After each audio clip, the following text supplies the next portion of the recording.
저는 오늘서부터 7주간 동안 가드레일 시즌2 이런 설교를 하게 될 것입니다. 오늘은 안전지대를 세워라. 따라해 보겠습니다. 안전지대를 세워라. 우리가 매일같이 자동차를 운전하고 출근을 합니다. 그럴 때마다 우리 시선에는 잘 들어오지 않지만 우리의 생명을 묵묵히 지켜주는 안전지대 시설이 있습니다. 바로 가드레일입니다. 이 가드레일은 존재하는 목적은 오직 한 가지입니다. 차량이 도로를 벗어나 위험한 낭떠러지로 추락하거나 반대편 차선으로 넘어가 정면 충돌하는 최악의 상태를 막아주기 위한 최고의 시스템입니다. 그런데 이 가드레일은 아주 흥미롭고 철학적인 특징이 있습니다. 가드레일은 절대로 절벽 끝, 즉 위험지대에 아슬아슬하게 설치하지 않았다는 사실입니다. 만약 낭떠러지 바로 직전에 가드레일을 세운다면 차가 미끄러지는 순간 그 충격을 이기지 못하고 가드레일과 함께 절벽 아래로 추락하고 말 것입니다. 그래서 가드레일을 위험지대가 아니라 아직은 운전자가 차를 돌이킬 수 있고 통제할 수 있는 그런 여유 공간, 즉 안전지대에 설치를 합니다. 가드레일에 부딪히면 쿵 소리가 나고 자동차 차체가 찌그러집니다. 수리비가 나오는 작은 상처와 대가를 치러야 합니다. 그러나 작은 충돌과 상처가 인생이 완전히 파멸되는 거대한 재앙으로부터 운전자의 목숨을 건져냅니다. 이것이 가드레일의 원리입니다. 더 큰 재앙을 막기 위해 안전지대 안에서 기꺼이 작은 충격을 이용하는 것입니다. 아주 잘하는 것입니다. 그러나 우리가 살아가는 2026년도 오늘날의 세상 문화는 우리에게 가드레일을 세우지 말라고 속삭입니다. 오히려 가드레일은 답답하고 자유를 구속하고 거추장스러운 철장이라 조롱하고 우리에게 미혹합니다. 바닥에 벌어진 얇은 페인트 선 하나면 충분해. 법만 안 넘기면 되는 거 아니야? 들키지 않으면 괜찮아. 적당하게 인생을 살면 되지. 뭐 그렇게 번거롭게 살라고 하는가? 내 감정이 원하는 대로 하면 되지. 내가 행복하면 되는 거야. 남이 살든 죽든 남의 신경 쓸 게 뭐 있어. 나 이제 행복하면 되지. 행복하다고 느끼는 순간까지 낭떠러지 끝에 바짝 붙여서 한번 인생을 즐겨봐. 네가 원하는 대로, 네 감정이 원하는 대로, 네 말초 신경이 원하는 대로, 네 생각대로, 네 마음대로 해봐. 오늘날 대한민국 사회를 장악한 도덕적 상대주의입니다.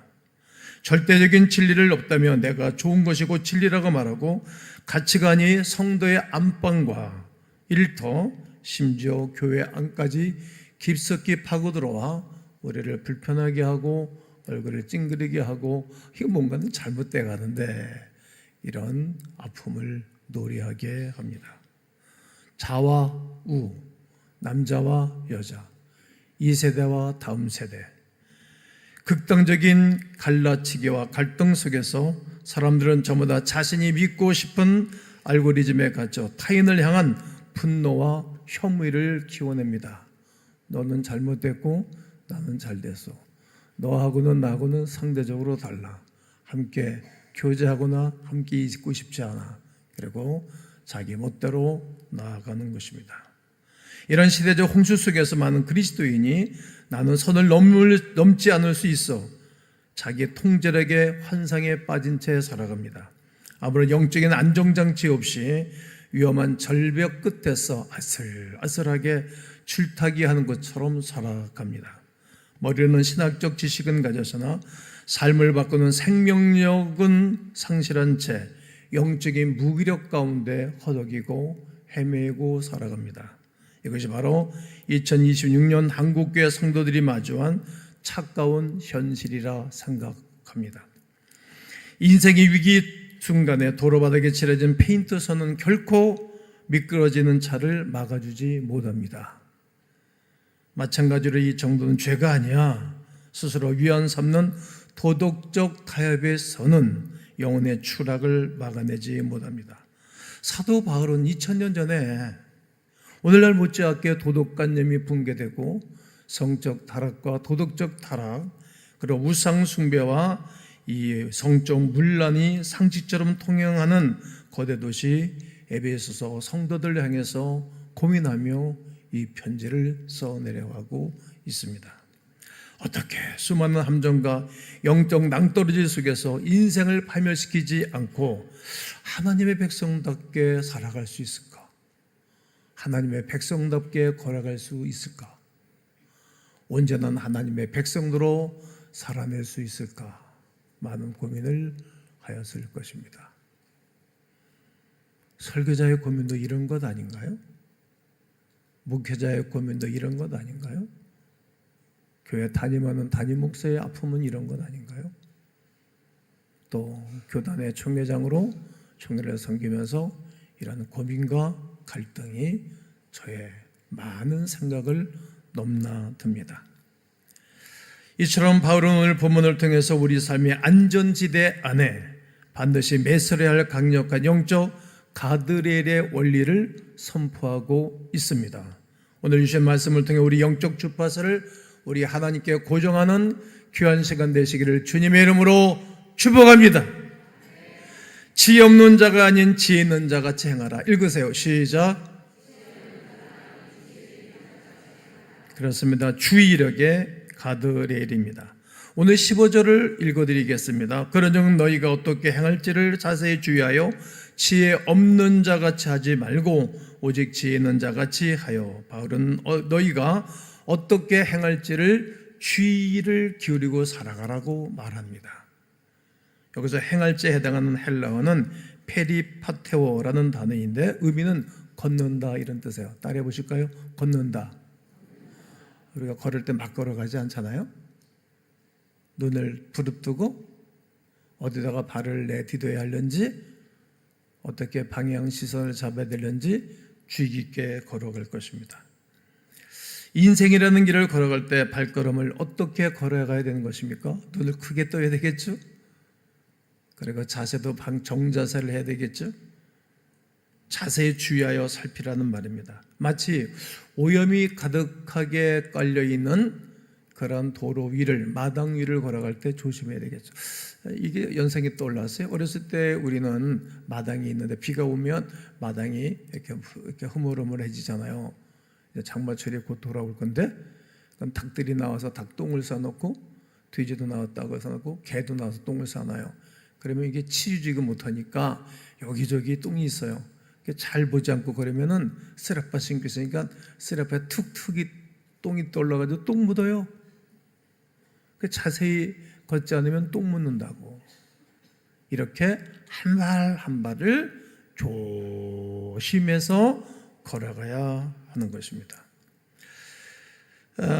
주의 깊게 살피지 않으면 대가를 치러야 하는 위험구역이 일상에 널려 있다는 뜻입니다. 우리는 인생의 수많은 풍파를 지나오며 나름대로 경륜과 경험을 쌓아왔습니다. 연대에 맞게 말이죠.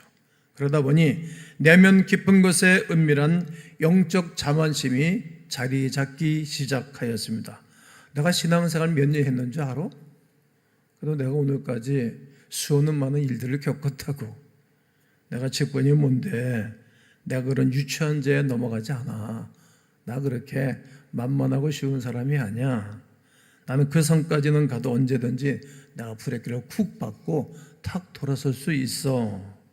그러나 성경은 지혜 없는 자의 특징이 바로 부주의와 방심이라고 가르칩니다. 부주의하면 반드시 넘어집니다. 방심하면 누구든지 망가지는 것입니다. 성도 여러분의 발걸음을 위협하는 은밀한 위험지대는 어디입니까? 반드시 각자에게 주어진 상과 조건 속에 위험지대는 있을 것이라 생각합니다. 그것은 우리의 일상을 장악한 디지털 알고리즘이 되기도 합니다. 스마트폰을 켜서 나에게 편한 정치 뉴스를 계속 보게 되어지면 편협적인 사람이 됩니다. 자극적인 소통의 창에 빠져들어갈 때 우리는 주의력을 잃어버리게 됩니다. 내 안에서 다른 세대의 분노가 막 튀어 올라오는 것입니다. 진영이 다른 사람의 행위에 대해서 내가 거부하고 내 영혼이 거칠어지고 내 숨소리가 거칠어지고 내 눈살이 일그러지고 얼굴 자체도 일그러지고 얼굴 균형도 바뀌어집니다. 이웃을 향한 정죄와 혐오가 자라나고 있다면 여러분 이미 영적 낭떠러지 끝으로 미끄러지고 있다는 사실을 알아야 됩니다. 지혜 있는 자의 영혼은 지금 어디로 흘러가고 있는지를 정확히 살펴보아야 합니다. 발밑을 자세히 살펴야 되는 것입니다. 성도 여러분, 나는 괜찮아. 이런 영적 자만심에서 벗어나야 됩니다. 착각입니다. 내 주의력과 생각의 영역에 철저한 안전지대를 확보하는 성도 여러분 되기를 주의 이름으로 축복하고 권면합니다. 그리고 세월을 낚기라 때가 악하니라. 읽으십시오. 시작. 분별력의 가드레일을 쳐야 됩니다. 바울은 시대를 분별하라고 촉구하고 세월을 아껴야 된다라고 권면합니다. 이 구절을 문자 그대로 번역하면 너의 시간을 건져내라, 대가를 지불하고 다시 사오라는 뜻입니다. 마치 시장에서 비싼 물건을 값을 지급하고 물건을 사와서 내 것을 삼듯이 말입니다. 악한 시대의 흐름 속에서 무가치하게 흘려보내는 우리의 시간과 인생을 거룩한 목적을 위해서 건져내야 한다는 말입니다. 거룩한 목적, 하나님의 목적을 위하여서 흘러가는 시간을 다시 사와야 됩니다. 강력한 분별력의 선포입니다. 왜냐하면 우리가 살아가는 때가 매우 악하기 때문입니다. 2026년 대한민국 사회의 악함은 극단적 개인화와 공동체 붕괴로 나타납니다. 극단적인 개인화요. 극단적 개인화요. 내가 왕인 거예요. 내가 주인인 거예요. 그리고 공동체 붕괴입니다. 여러분, 국가를 붕괴시키면 국가가 존재하겠습니까? 교회를 붕괴시키면 나 잘났다고 똑똑하다고 내 마음대로 이탈하고 그러면 그 교회가 존재하겠어요? 부부도 마음에 안 드는 거 많아요. 지난주에 부부에 대해서 설계했지 않습니까?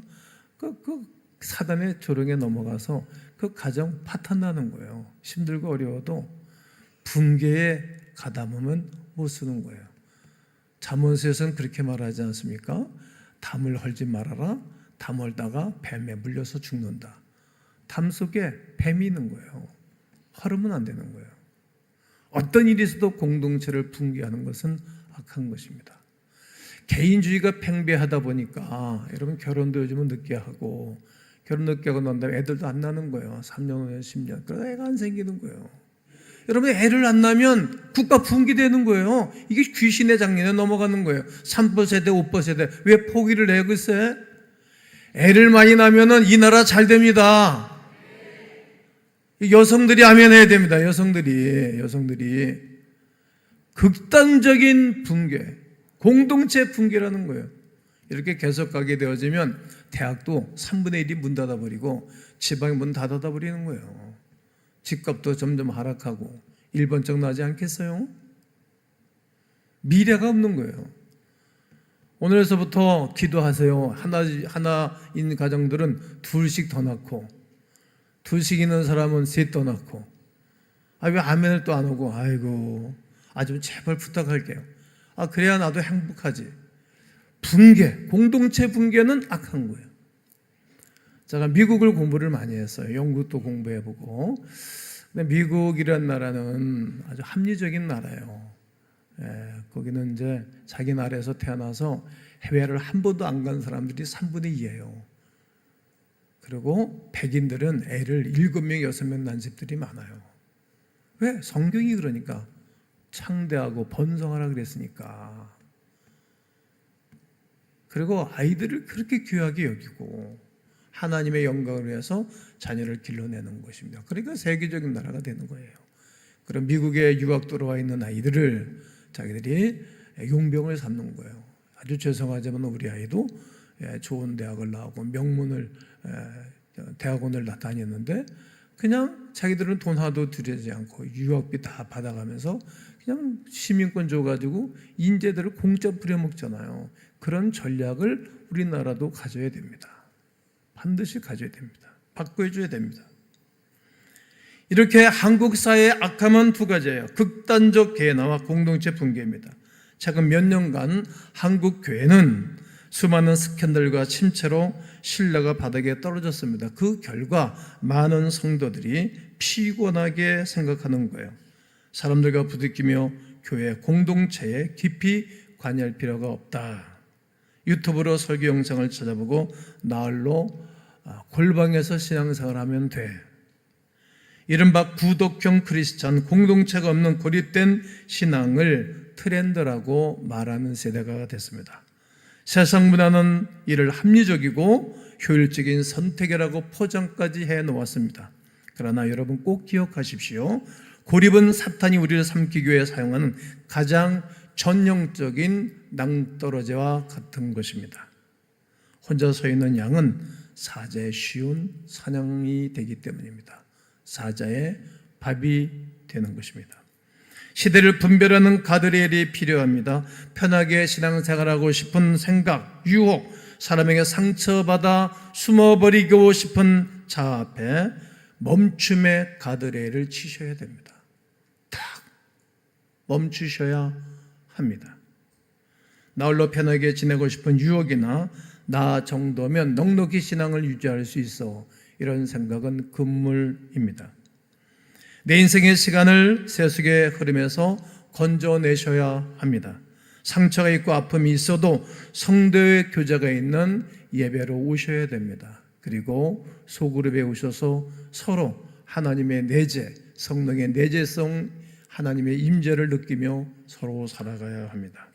내 삶을 강제로 메워두는 분별력의 가드레일 안에 여러분들이 있게 되시기를 주의 이름으로 축복합니다. 술 취하지 말라 이는 방탕한 것이니 통제권의 가드레일입니다.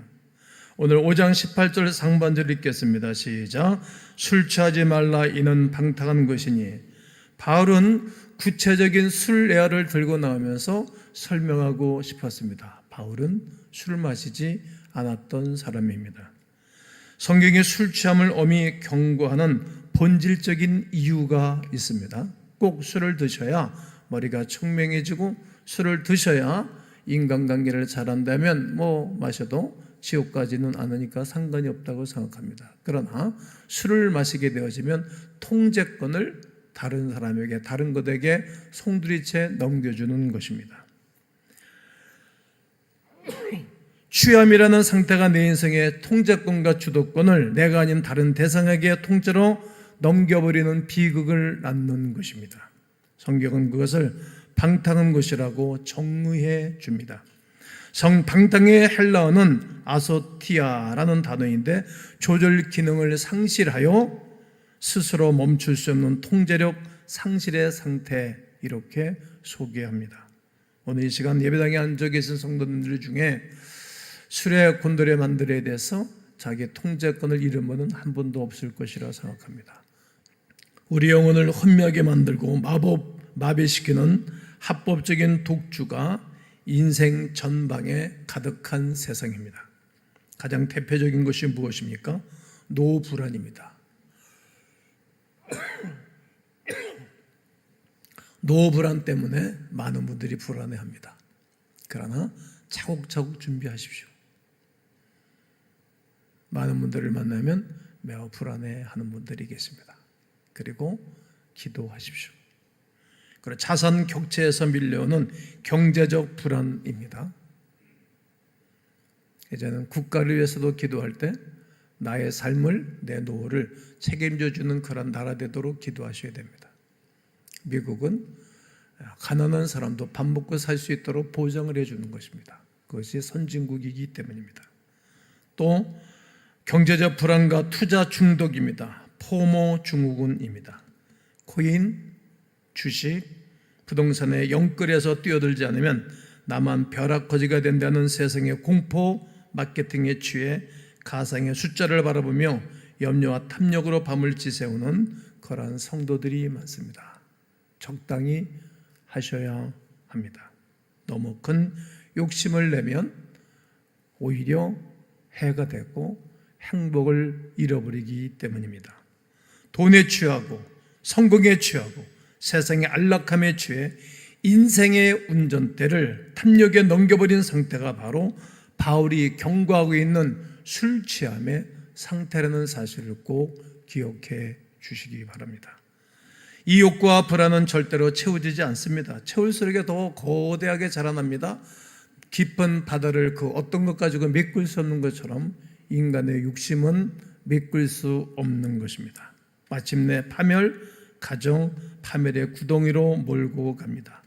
남들도 다 그렇게 산다. 남들도 다 그렇게 삽니다. 그래 나도 그렇게 따라가야 됩니다. 아닙니다. 절제가 반드시 필요합니다. 과감하게 페인트 선을 지워버리셔야 됩니다. 내 인생의 통채권을 세상의 불안에 넘겨주지 않겠다는 단단하고 강력한 통제권의 가드레일을 여러분의 재정과 일상에 채우시기를 주님의 이름으로 권면합니다. 사랑하는 성도 여러분, 오늘 우리가 내가 조심해야지, 내가 늘 경계해야지, 내가 경계선을 잘 지켜야지 하는 인간적 의지와 결심은 너무나 쉽게 종이장처럼 찍찍 찢어져 나갑니다. 저도 그래봤습니다. 우리 주변에도 그런 분들이 너무나 많이 있습니다. 우리의 무기력한 결심을 뛰어넘어 내 삶의 안전지대를 완벽하게 방해해줄 유일한 대안이 오늘 성경 본문에 있는 것입니다. 어떤 것입니까? 18절 하반절에 오직 성령으로 충만함을 받아라. 시작.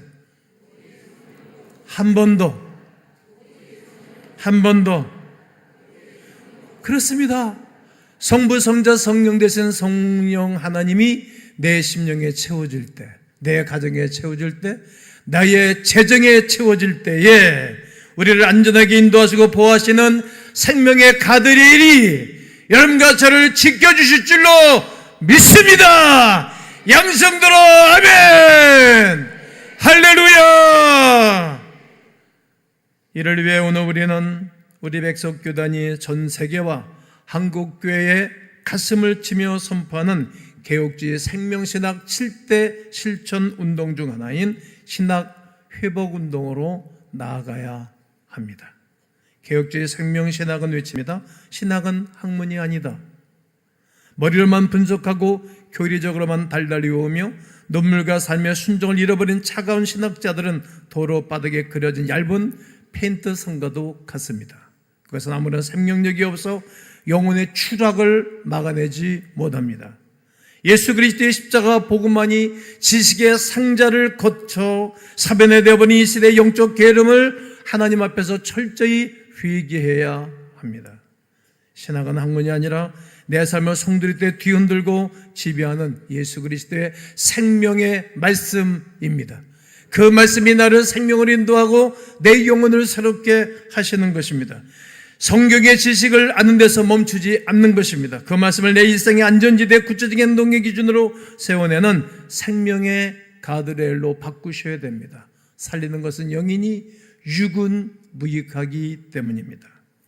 그러므로 이렇게 외치셔야 됩니다. 따라하시겠습니다. 주여, 지혜 없는 자가 아닌 지혜 있는 자가 되게 하옵소서. 주여, 세월을 아끼며 분별력의 삶을 주옵소서.